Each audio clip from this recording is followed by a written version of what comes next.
લીંબાલીમાં માટી ચોરીનું કૌભાંડ, જેસીબી અને 4 વાહનો સીઝ, ફરિયાદો મળતા ખાણ ખનીજ વિભાગના દરોડા. આણંદ જિલ્લાના અંતરિયાળ વિસ્તારમાં માટી સગેવગે થતી હોવાની ફરિયાદો ઉઠવા પામી છે.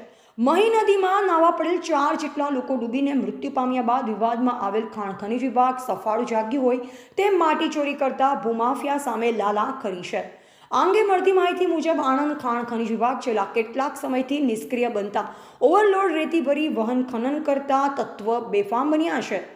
સાથે સાથે માટી ચોરીનું પ્રમાણ વધ્યું છે. તાજેતરમાં ખાણ ખનીજ વિભાગ દ્વારા કોઈ કાર્યવાહી હાથ ધરવામાં ન આવતા પેટલાદ તાલુકાના મેળાવ ગ્રામ પંચાયત દ્વારા ડોકરડાપુરા સીમ વિસ્તારમાં રાત્રિ દરમિયાન 60 ટ્રેક્ટર માટી ચોરીની વહીવટી તંત્રને લેખિત રજૂઆત કરી હતી, જેમાં રજૂઆત બાદ તંત્ર સમગ્ર ઘટનાથી અજાણ હોવાનો દેખાડો કરી આ બાબતે કાર્યવાહી હાથ ધરવાની હૈયાધારણા આપી. સોજિત્રા તાલુકાના ગામોમાં માટી ચોરી ઉઠેલ ફરિયાદો બાદ ખાણ ખનીજ અધિકારી રવિ મિસ્ત્રીની સૂચના અને માર્ગદર્શન હેઠળ રોયલ્ટી ઇન્સ્પેક્ટર સંકેત પટેલ અને માઇન સુપરવાઇઝર બાબુભાઈ આયર દ્વારા લીંબાલી ખાતે ખાનગી માલિકીની જમીનમાં માટી ખનનમાં દરોડા પાડ્યા હતા, જેમાં કોઈ પણ જાતની જાણ કર્યા વિના જે મંજૂરી વિના માટી ભરી સગેવગે થતી હોવાનું ધ્યાનમાં આવ્યું હતું. આ અંગે સ્થળ પરથી એક જેસીબી મશીન, 3 ડમ્પર અને 1 ટ્રેક્ટર સીઝ કરી કાયદેસરની કાર્યવાહી હાથ ધરી છે.